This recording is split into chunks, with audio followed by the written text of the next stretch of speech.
서류를 보는 대학교 편입을 준비하는 학생분들, 아마 위 사진과 같은 상황인 분들이 많이 계실 텐데요. 제가 이런 분들을 위해 서류 준비하는 방법을 알려드리려고 합니다. 작성법에 대해 아무것도 모르는 분들이라면 무조건 도움 되실 거예요. 편입 서류는 대부분 세 가지를 물어봅니다. 지원 동기, 이 학교, 학과에 오기 위한 나의 노력, 편입 후 학업 계획 및 졸업 후 진로. 첫 번째, 지원 동기 같은 경우에는 말 그대로 이 학과에 지원한 이유는 무엇인지입니다. 작성할 때 첫 번째 줄엔 뚜렷한 목표를 작성하고 그 이후 목표에 대한 근거를 채워나가야 합니다. 목표 같은 경우에는 두 갈식으로 작성하는 게 좋고, 근거를 바탕으로 접근하는 것도 좋습니다. 예를 들어서 앞으로 뭐뭐한 프로그램을 개발하고 싶습니다, 또는 웹 홈페이지를 제작하고 싶어 멀티미디어 학과에 가고 싶습니다, 이런 식으로요. 근거는 이 학과에 대해 얼마나 깊은 관심이 있는지를 경험, 계획을 바탕으로 설명해야 됩니다. 예를 들어 저는 이 학과에 무슨 자격증을 취득할 정도로 관심이 있고 나중에 무엇이 되고 싶어 편입을 하여 더욱 깊이 있는 지식을 배우고 싶습니다, 라는 식으로요. 그리고 정말 중요한 게 있습니다. 가끔 학생분들이 전공, 학과가 아니라 학교에 포커스를 맞추는 분들이 계신데 절대 하지 말아야 하는 것 중 하나입니다. 서류를 보는 교수님은 해당 전공, 학과에 대한 교수님입니다. 학교는 전공, 학과와는 전혀 관련이 없으니 자칫 잘못하면 이 전공, 학과가 아니라 학교만 보고 지원했구나 라는 느낌을 줄 수 있기 때문입니다. 두 번째, 이 학교, 학과에 오기 위한 나의 노력. 지원할 전공과 기존 전공이 동일한 학생분들은 작성할 내용들이 많이 있겠지만, 그렇지 않은 비동의 계열 학생분들이나 학점은행제로 학위를 취득하신 분들은 아마 제일 작성하기 어려운 부분일 거예요. 하지만 전혀 걱정할 필요는 없습니다. 비동일 계열이라 할지라도 전혀 관계없는 경우는 솔직히 거의 없거든요. 이상한 과목들 강의 계획서를 확인해 보시면 유사한 부분은 존재할 수밖에 없습니다. 전혀 찾지 못하겠다면 K무크, 스타무크,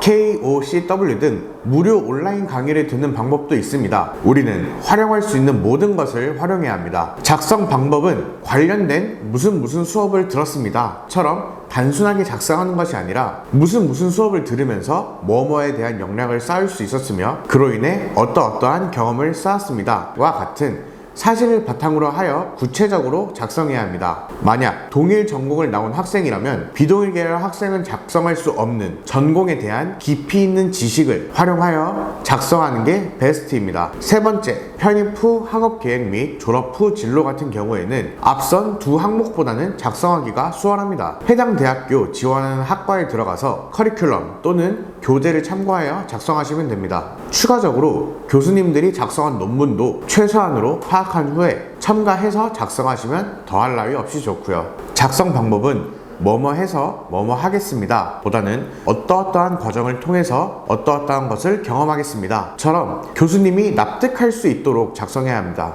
보통 서류를 준비하는 학생분들을 보면 90%는 대형 학원에 첨삭을 맡기고 5%는 본인이 알아서 작성하고 5%는 서류 전문가에게 맡깁니다. 솔직히 말씀드려서 서류를 작성하는 방법을 모르는 학생분들 기준 서류 전문가에게 맡긴다면 80% 이상은 합격 서류라고 보셔도 무방합니다. 말 그대로 전문가가 도와주기 때문이죠. 혼자 준비하는 학생분들이라면 100% 불합격이 나옵니다. 막말로 초등학생, 중학생 수준의 서류가 탄생하게 되며 그런 서류는 교수님께서 훑어보지도 않고 패스하기 때문입니다. 대형 학원 첨삭을 맡기는 분들은 어떨까요? 보통 90% 이상은 불합격이 나옵니다. 그 이유는 수백 명이 첨삭을 맡기는데 이 물량을 대체하기 위해서 출신도, 스펙도 불분명한 사람들이 공장식으로 찍어내기 때문입니다. 즉, 서류 내용 자체가 80% 이상은 비슷하다는 거죠. 여러분들이 교수님이라면 비슷한 서류를 또 읽고 싶을까요? 최소한 제가 알려드린 방법으로 준비한다면 혼자 작성하시더라도 대형 학원 첨삭을 맡기더라도 합격 확률이 최소 10% 이상은 늘어날 겁니다. 필기시험만으로도 시간 투자하기가 벅차다, 도저히 서류는 못 해먹겠다 하는 분들은 댓글에 블로그 링크 하나 남겨놓을 테니 한번 읽어보세요. 코로나 사태 이후 면접 대신 서류로 대체되는 학교가 매우 늘어나고 있고 비중 또한 상당합니다. 서류 준비가 안 된 분들이라면 결국 불합격이라는 결과가 나오겠죠. 최소한 서류는 여러분들 상황에 맞게끔 준비하시길 바랍니다. 제가 준비한 영상은 여기까지고요. 다음번에 더 좋은 영상으로 찾아뵙겠습니다. 영상이 도움이 되셨다면 구독과 좋아요 부탁드릴게요. 감사합니다.